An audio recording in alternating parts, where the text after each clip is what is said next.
नमस्कार साथियों।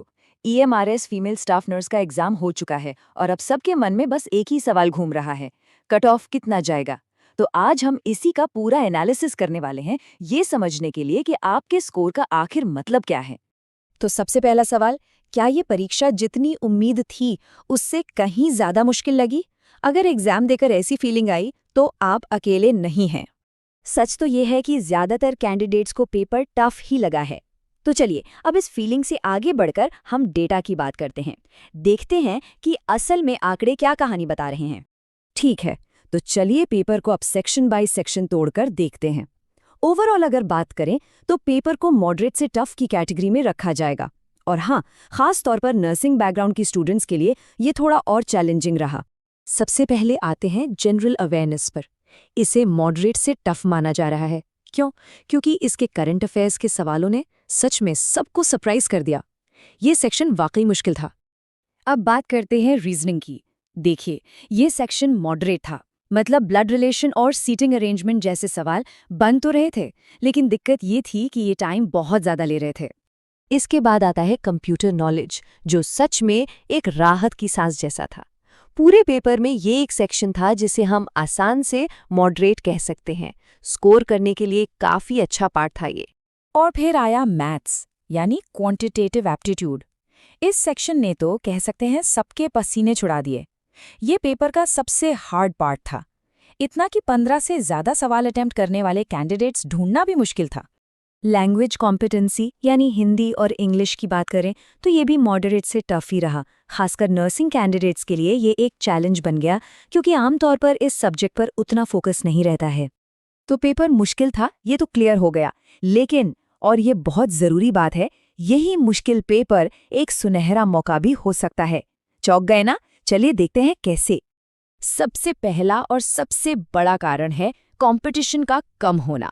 आपको शायद पता न हो, लेकिन एक बहुत बड़ी संख्या में रजिस्टर्ड कैंडिडेट्स एग्जाम देने पहुंचे ही नहीं। इसका सीधा मतलब है कि कंपटीशन अचानक से काफी कम हो गया है। और दूसरा कारण जो इस मौके को और भी सॉलिड बनाता है, वो है क्वालिफाई करने वाले कैंडिडेट्स की संख्या। चलिए अब सीधे नंबर्स की ही बात करते हैं। तो जैसा कि हम सब जानते हैं, फीमेल स्टाफ नर्स के लिए कुल पोस्ट है 550। लेकिन, और ये सबसे जबरदस्त बात है, टियर 2 के लिए इन 550 पोस्ट्स का 10 गुना सेलेक्ट किया जाएगा। जी हाँ, 10 गुना। इसका मतलब है कुल 5,500 कैंडिडेट्स अगले राउंड के लिए क्वालिफाई करेंगे। ये बहुत बड़ा नंबर है। तो सबसे बड़ा सवाल अब ये है कि उन 5,500 लोगों में शामिल होने के लिए आखिर कितना स्कोर सेफ रहेगा, कितने मार्क्स चाहिए। चलिए इसका भी ब्रेकडाउन करते हैं। तो एनालिसिस के हिसाब से अगर जनरल अवेयरनेस में 3 से 4 सवाल सही हैं, रीजनिंग में 6 से 7, कंप्यूटर में 10 से ज़्यादा, मैथ्स जैसे टफ सब्जेक्ट में भी 7 से 9 और लैंग्वेज में लगभग 15 सवाल सही किए हैं, तो आप एक बहुत ही सेफ जोन में हैं। तो इन सेफ अटेम्प्ट्स को जोड़कर अब आते हैं उस नंबर पर जिसका सबको इंतजार है। Category wise expected cut off क्या हो सकता है, चलिए देखते हैं। तो ये रहे expected cut off. General category यानी यूआर के लिए 40 प्लस का स्कोर सेफ माना जा रहा है। ओबीसी के लिए 37 से 38 और ईडब्ल्यूएस का भी लगभग इतना ही। एससी कैटेगरी के लिए 35 और एसटी के लिए 30। और एक बात, ये अनुमान पेपर की डिफिकल्टी और कम कंपटीशन को देखकर लगाया गया है, तो असली कट ऑफ इससे नीचे भी जा सकता है।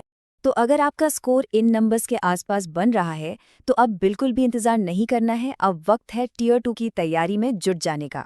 याद रखिए, टियर 2 का फोकस पूरी तरह से आपके कोर नर्सिंग सब्जेक्ट्स पर होगा। इसमें अब मैथ्स, रीजनिंग नहीं आएगा। इसमें आएगा सीएचएन, एमएसएन, फर्स्ट एड, यानी आपका अपना सब्जेक्ट। अब सवाल उठता है कि तैयारी करें कहाँ से?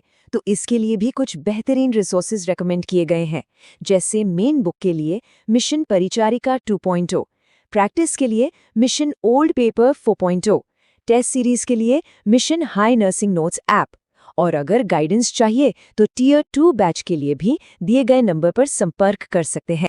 तो दोस्तों, आखिर में बस एक ही बात है, पेपर टफ था, कंपटीशन कम है और टियर 2 के लिए 10 गुना लोग सिलेक्ट होंगे। ये एक सुनहरा मौका है, इस मौके को हाथ से बिल्कुल मत जाने दीजिएगा। All the best.